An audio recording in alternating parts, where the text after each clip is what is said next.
See, what was intended to hurt them began to build them and bless them.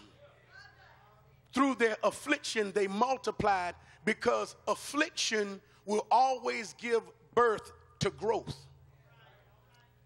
The enemy over the years and in times past has caused us to see affliction as a setback.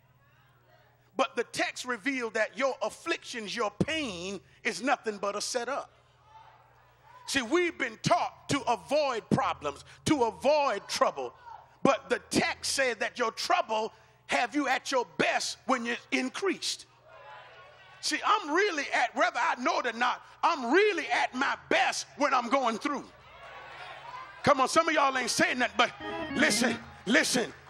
The real you is not you when everything is right. If you want to know who the real you are, we got to see you under pressure. The real you is the you that's revealed when you're going through some affliction.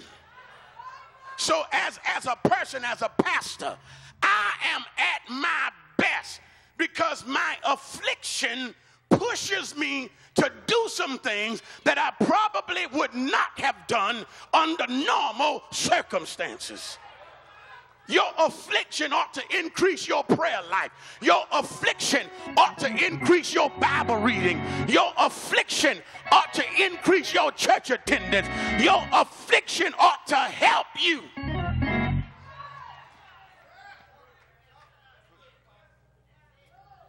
So watch this, watch this. The text gives credence to the fact that your afflictions will multiply you, your afflictions will increase you, your afflictions will grow you, your afflictions will develop you, your afflictions will enlarge you, your afflictions will add to you, your afflictions will amplify you, and your afflictions will enhance you. I took the liberty of checking Webster out. Webster says that affliction is to stress so severely as to cause persistent suffering or pain. Webster said that affliction, he would have us to believe that the purpose of affliction is to stress us out, to cause us worry to the point that we feel like throwing in the towel. But I come to tell Webster, he's wrong.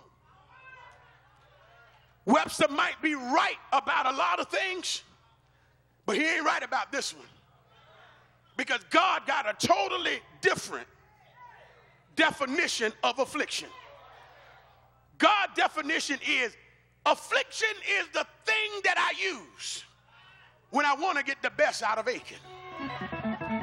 Affliction is the tool that I use when I want to make him better than he's ever been. God said affliction is the tool that I use if I want to increase his prayer life. If I want to push him closer to his destiny, I use affliction. So can I stop by and just tell somebody that your pain, your hurt is a tool in the hand of God that's designed to get more out of you than you ever thought was in you. I wish I was in the right church. So watch this. So the text reveals that there's a blessing in your affliction. There's a blessing in your suffering. There's a blessing in your difficulty. There's a blessing in your burdens. There's a blessing in your problems. There's a blessing in your hardships. There's a blessing in your trouble. There's a blessing in your misery. There's a blessing in your disappointment. And there's a blessing in your pain. The text reveals that there's a blessing in whatever storm you might be in right now. And sometimes you can't see the blessing in the storm because you're too busy complaining about the storm. But can you just do me a favor, reach up and just grab somebody by the hand and tell them, look through all the clutter. Tell them, look through all the pain. Tell them, and if you really look close enough, you'll see that one of your greatest blessings is in the storm that you're in. Tell him, yo, help me, Jesus. Tell him your affliction is getting ready to introduce you to a whole new level of patience. Tell somebody your affliction is getting ready to introduce you to a whole new level of humility. And look at your neighbor one more time and said, neighbor, tell him your affliction is getting ready to push you right to your blessing, because there is a blessing in the midst of your affliction. Can I tell y'all what Paul said to Timothy? Paul said, I am not ashamed of my suffering, because I know in whom I believe.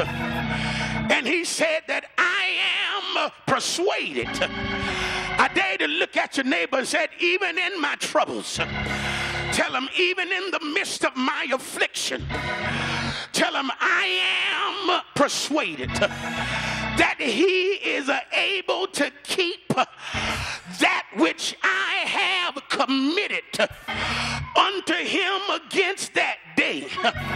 In other words, tell your neighbor, I am convinced that the hell that I've been through, that God is going to see me out of it.